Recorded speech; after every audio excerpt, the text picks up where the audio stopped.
Dito sa Barangay 597, Zone 59 sa Santa Mesa, Manila, may isang kabarangay na nag-iipon ng mga tasa at sombrero. Si Tatay Rene de la Cruz. Hindi niya ito pinagkakagastusan o pinag-iipunan, kundi ibinibigay ng mga kabarangay na kanyang natulungan. Sa kanyang simpleng paraan, ibinabahagi niya ang kanyang kaalaman sa pagluluto. At ang mga koleksyon niyang ito ang alaala na marami na siyang naturuan. Sa tuwing nakikita ko yung mga somblerong ito, naalala ko yung mga kasama ko sa trabaho na naturuan ko sa pagluluto. Kapasalamat naman ako dahil naalala nila yung mga binigay ko sa kanilang kaalaman. Mas kilalanin pa natin si Tatay Rene dito sa KKB, Kwentong Kabarangay. Okay, eto na. Yes! Welcome na natin si Tatay Rene de la Cruz. Good morning. Good morning din po. Kumusta umaga niyo, Tay? Ay, okay naman po.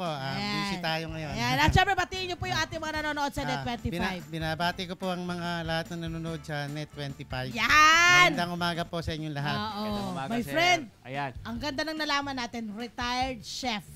Si Tatay Rene, diba? Apo. Ilang taon po kayo nagtrabaho bilang chef? Almost 30 years po ako nagtrabaho sa food service.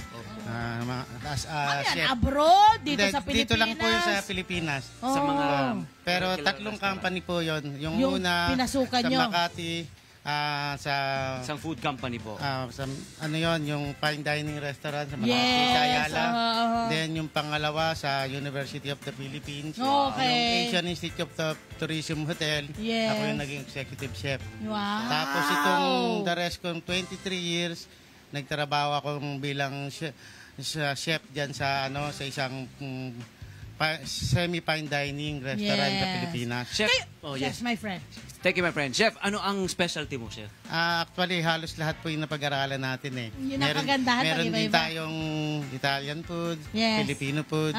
Ang hindi ko lang po masyadong na perfect yung Japanese food. I'm sure, mape-perfect mo yan. Ang type ng Yes. mga Pinoy chef, mahuhusay. Madali, mabilis, adapt. Opo. Ayan. Love. Kurso, may tinapos ko kayo. Apo, ako po yung nagtapos ng kurso. kursong Bachelor of Science in Food Technology sa Wow. University sa Polytechnic University of the Philippines. Pareho po kayo taga-PUP. Piupian! Pioneer po ako ng BS Food Technology. Wow! Pioneer class. Ang Member siya ng Pioneer class. galing. Usay. Tapos, sir, naging working student daw ko kayo. Apo, nung pong high school, nung college po ako, na working student ako.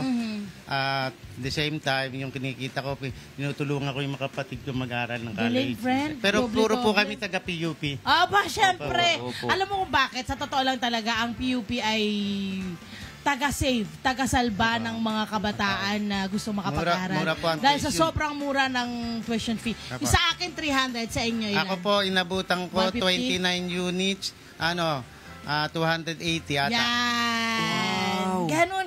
Kaya talagang malaki ang aming pasasalamat sa PUP. Pero ito na. Thank you, PUP. Diba? Pinagsabay-sabay nyo na Apo. hanggang sa nakatapos na Apo, kayo. nakatapos po ako. Oh, paanong nangyari?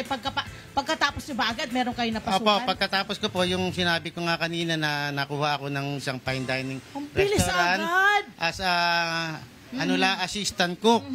Opo. At nung medyo tumagal-tagal, na-promote akong cook at then naging chief cook. Aha. Then nung lumipat naman ako sa Asian Institute of Tourism Hotel, ako naging executive chef Ang galing. ang 4 na taon, almost Nakita 4 mo yung years. ano? Yung trajectory, yung direction Hindi niya, siya no? agad-agad. Oo. Gaano kahirap Ginapang niya ganong talaga. klase na pag-akyat? Pagdapang Sa una po ladder? kasi talagang medyo mahirap dahil lahat ng mahihirap na trabaho ibibigay sa iyo ng Kapag- chef.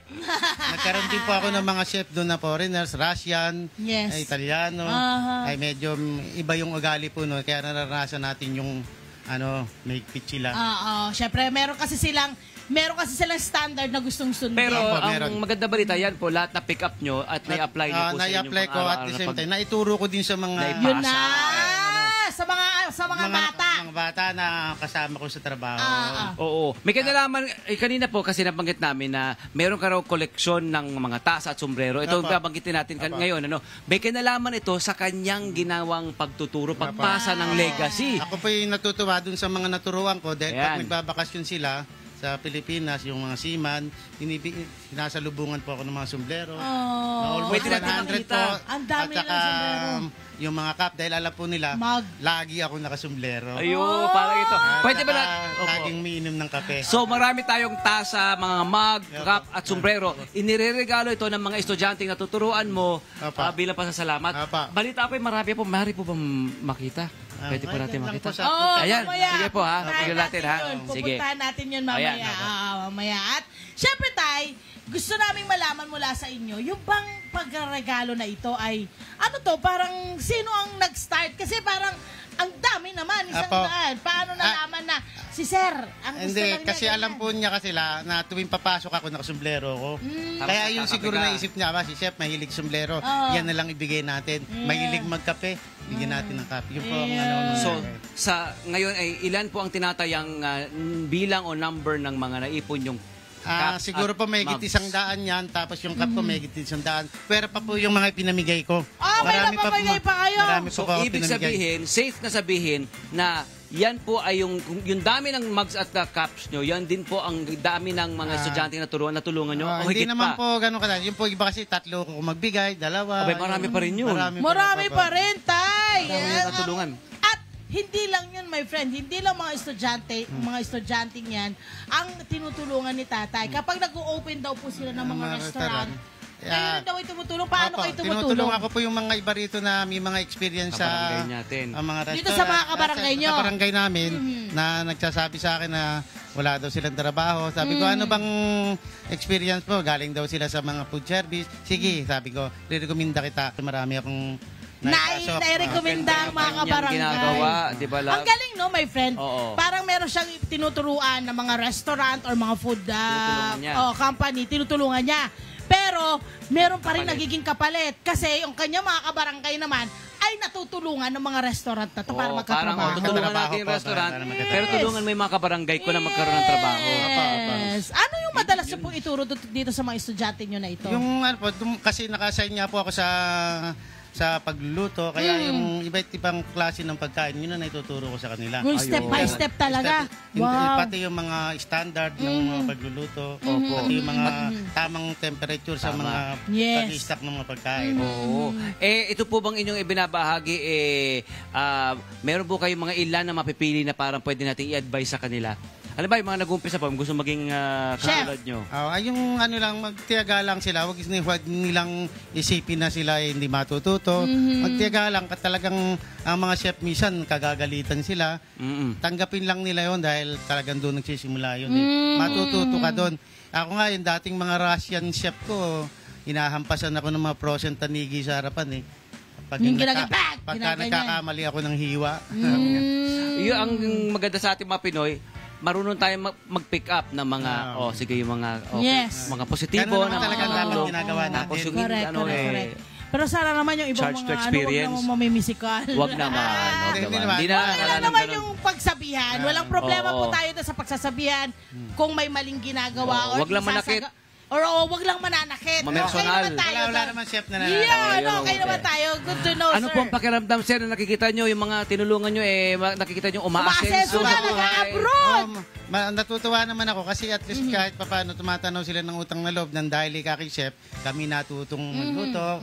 Tapos medyo nakapagpatayo rin kami ng bahay. Ayun! At ang maganda yung mga mugs at mga cups kasi galing sa ibang bansa. Correct, correct.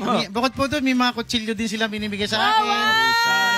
Mga gamit sa pangkusina, yun. Yes. Ngayon pong retired na po kayo, ano na po yung, kumbaga, ginagawa nyo ngayon? Sa ngayon po, pagka yung mga dati kong pinagluluto, mga opisina. Nagkikater ho kayo? Nagkikater ako. Ayun. Minsan hindi ko natatanggihan kahit pagod na pagod Kasi ako. friend nyo na. Pinagbibigyan ko pa rin po. Ayun. At saka, tuloy-tuloy pa rin ang pagtulong ninyo. Kung tuloy-tuloy halimbawa lang. may gusto pa rin itong manghingi ng advice mo ninyo. Opo, ganun po. Bukas ho kayo para doon. Marami po ako tinutulungan ganun. Yeah. Mga nagtatanong na magtatayo ng restaurant, sabi ko, sige, tulungan kita. Ay, ganun. Ayan. So, tuloy-tuloy pa rin. Yun, isa sa mga pinagkakaabalahan niya. Correct, di ba? correct. Kumbaga, hindi retired. Hindi, tuloy-tuloy pa rin eh. Oo, rewired. Rewired tama siya, ka di ba? doon. Para Okay. tumulong pa sa marami. Ano ho yung, meron pa ho ba kayong gustong gawin sa buhay po ninyo na gusto nyo pa rin, kumbaga may goal pa ba kayo na gustong gawin? Ang gusto ko, sa ngayon sana, gusto ko mapalagay na rin sa talagang nasa magandang buhay yung aking mga anak. Yun naman talaga ang susunod di ba? Pagkatapos na ay yung kanyang pamilya naman. Ano, gusto nyo bang silipin Pwede ba na natin natin yung silipin atin? yung Ito na, halika. Tayo Ari po puntahan kasi. natin ito Sige dito. pa, sige Ayan, pa. bibigyan tayo ng Bago house tour. bago natin Ni siya Sir Rene, ni Chef pakawalan. Rene. Okay. Sige pa, Eto ito na, pa. pasok tayo Ito rito. po yung mga bigay sa akin ng mga... Aha. Wow, ang dami nga. Ang dami nga. Oh! Dapat pala, Ang kapitbahay natin to si dami. Chef So ito lahat yon, itong lahat po ito. Paano Paano nyo po naisip na ipagsasabit dito sa inyong Para po wall? nakikita ko yung mga binigay nila sa akin. Naalala Naalala ko mo. sila. Ganun. Ano po, okay, alam ko po lahat ito ay mahalaga, importante lahat, sila ay mahal nyo. Pero ano po yung mga mapipili nyo na parang nag-stand out sa Sobrang inyo? malapit sa puso nyo. Dito po. Ito? Dito yung sa dulo. Yan po. Ito? Opo, may pangalan ko po yan. May pangalan niya. Bigay po ito, Nino. Chef Rene! Ayan! Bigay po ng isang Sino estudyante. nagbigay nito? Nasaan na po siya ngayon? Nasaan? Hindi ko po alam kung pero nasa barko pa rin po siya. Husay Marami, friend, Marami siya at marami din branded, ha? Oo. Mga branded din ito. Hindi lang yan, syempre, yung kanyang mga mugs din. So, lahat po ba ito, tatay, nasuot nyo po lahat? Nagagamit nyo naman po. Nagagamit ko naman po yung iba naman hindi. Kasi napakadami. Yes! Display na. Parang feeling ko araw-araw pwedeng iba-iba yung susuot niya, Pero diba? iba. Pero may mga favorite po color po ako diyang nalagay. Lalagi-lagi. Ayan. Hello po mga Kanet 25! Si Kuya Tony Pet po ito mula sa Love, Tony Pet and Everything. For more Love, Tony Pet and Everything updates, just click on our subscribe button and follow us on our Net25 social media pages at Net25 TV and at Net25 Entertainment Facebook. Magkita-kita po tayo!